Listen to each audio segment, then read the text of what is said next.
Daug kas gal nurašo, sako, oi, TikToko karta, išsiblaškė, Gen Z ir taip toliau, nieko panašaus. Jaunimas kiek rimtai mokosi, tiek žiūri rimtai į ateitį.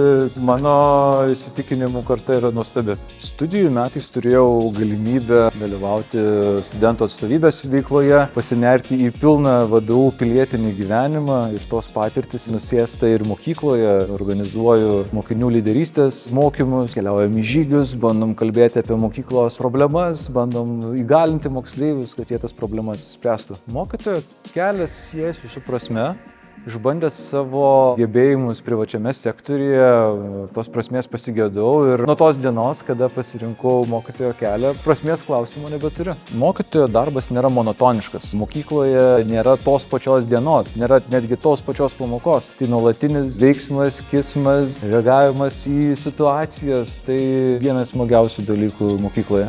Vytauto Didžiojo gimnazija yra pirma lietuvių gimnazija absoliučiai Lietuvoje, kur lietuviai galėjo gauti gimnaziją įsilavinimą. Ir ją įsteigė, ne šiaip kažkas, bet ir Jonas Basanavičius, Mykolas Biržiška, Gaidelionis. Idėja buvo ta, kad pirmas švietimas, o vėliau tą mokyklą, tą komandą pavertė į Lietuvą. Viskas prasideda nuo istorijos pamokos.